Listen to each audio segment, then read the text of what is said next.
This is the Spirit and Wellness Show. News and information from a higher perspective. With your host, Harry Wilkinson. Yes, this is your host, Harry Wilkinson, and welcome to the Spirit and Wellness Show. This is the show where we take a look at the days and weeks events, happenings in the world of politics, happenings in international news, technology, entertainment, media. Sometimes we don't do too much sports, but every now and then we do sports. But we take a look at these events that we interact with during our week from a higher perspective. And from that higher perspective, I'm talking about looking at those things in our world that might cause us stress or discomfort, or on the other side of the coin might give us a sense of satisfaction. But we take a look at what's really happening. We take a look at what we're really creating. And we go into it, we take our energy from it, and we expand. We expand our view of things. We hopefully gain a greater understanding. The idea is that we are on a higher level, creating everything in our world. And we create these things so that we may experience them on the lower level, if you will. And that everything we experience, everything we create is there to help us to grow, is there to give us a strength, in a way.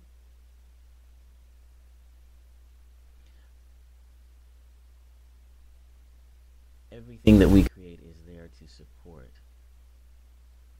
ourselves in our growth and really just our awareness in remembering who and what we really are. So when we look at news stories, even those that seem rather troubling, and we look at the world and we maybe sigh in despair sometimes, it's best to take that step back and go inside and really take a look at what we're creating and why. And it's also, for me, I find it's also sometimes helpful to go back and look at times when you felt a similar way, when you felt a similar kind of feeling, whether you're stressed or discomfort or just confused or unsure. And remember how that played out. Remember what that led to. Remember what changed in your world, how you changed as you got through that.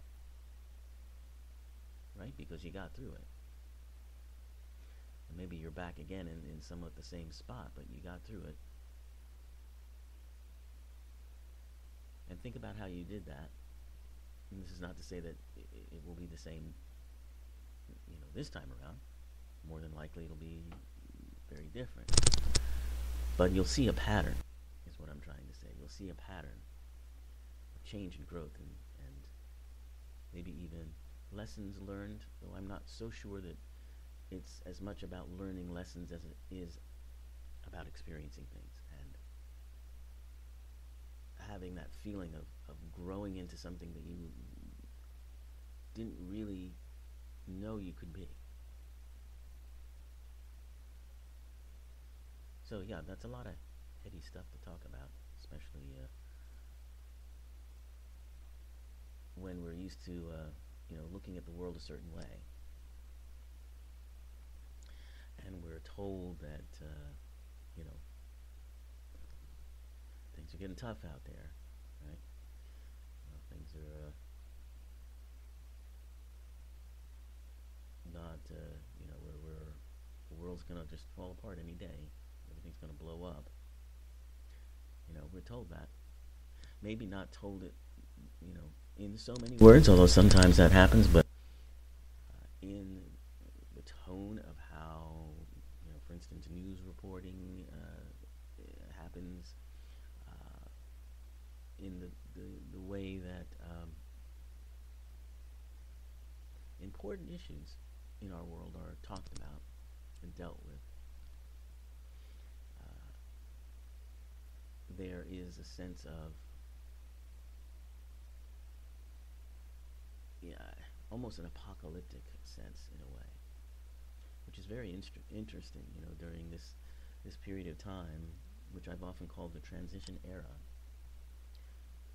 One of the strongest themes that is coming through in popular media, in television, in movies, in stories and novels, is this idea of some sort of apocalypse, where the world falls apart and everything changes, and either the characters are left to fend for themselves and try to fashion a new world out, or the characters are at odds with a society that has sprung up out of a kind of chaos. Those are what they call dystopian stories. They used to call them utopian stories, because, the idea of the utopian novel was that, it was set in a world that was supposed to be perfect, and you're told is perfect, and maybe for the first few moments, when you're into the story, you see, oh, it's a perfect world, everybody's happy, but then you start to see the cracks, and you start to see that it's actually not perfect. It's actually the opposite of such.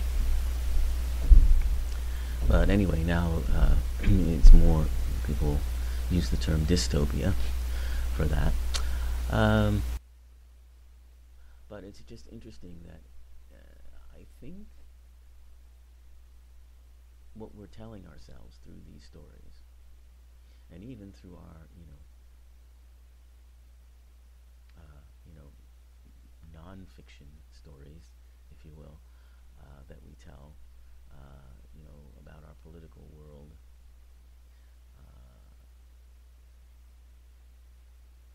is this, it's this idea that I guess we sense this transformation, we sense things changing, and it's scary and jarring, in a lot of ways, and I think it also represents a desire for such change, a desire for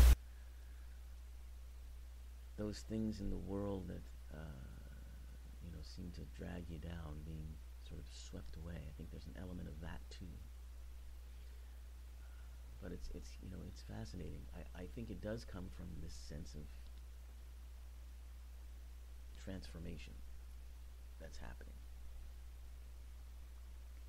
And I think it triggers a lot of fears and a lot of, concern in some cases, and a lot of just wondering.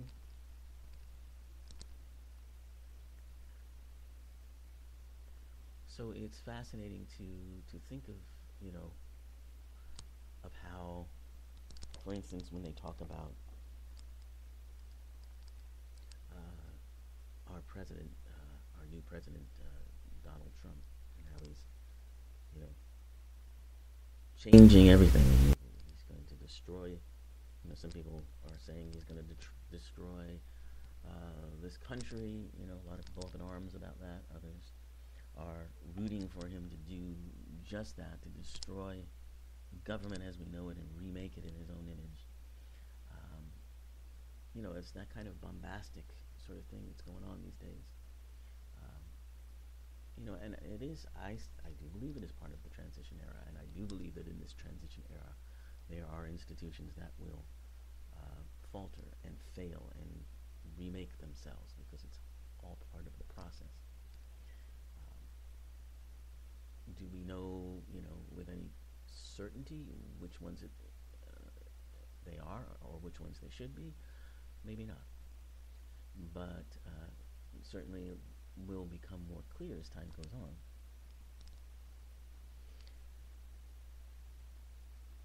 So, anyway, that's my take on that. And yesterday was April Fool's Day, which isn't it, may not seem to fit in with what I was just talking about, but it actually does, because the fool, besides making folks laugh and lightening things up and in its own way, the fool sort of sends things into turmoil, mocks things, turns them upside down. And in many ways, that's a lot of what's going on right now. Things being in turmoil, turned upside down. And also, the fool represents, particularly in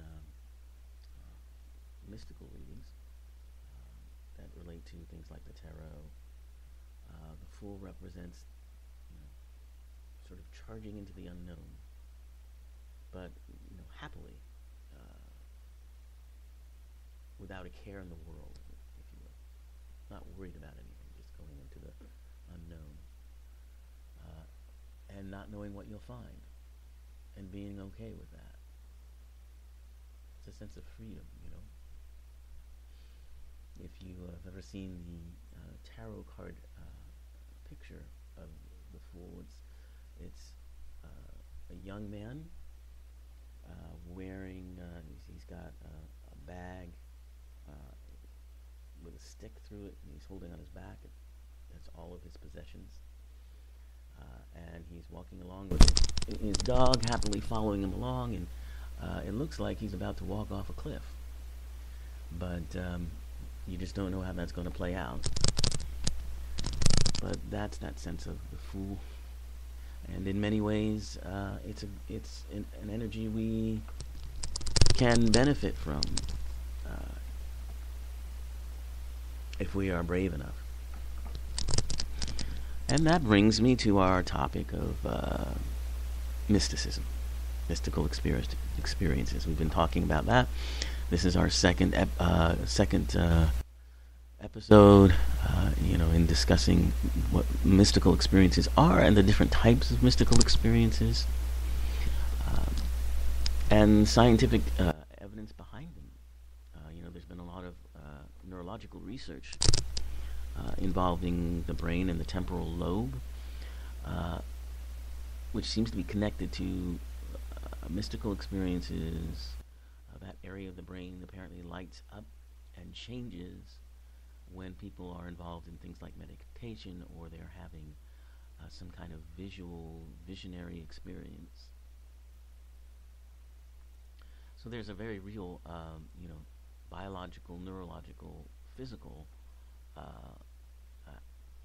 piece to these experiences. And it's come to, the term has come to mean different things over the years. It's often associated with religions, but it doesn't have to be part of a religion. And it usually, if it does happen to someone who is an advocate or part of a religion, it would tend to take that person or persons out of the confines of the particular religion in which they are steeped in, and bring them to something beyond that.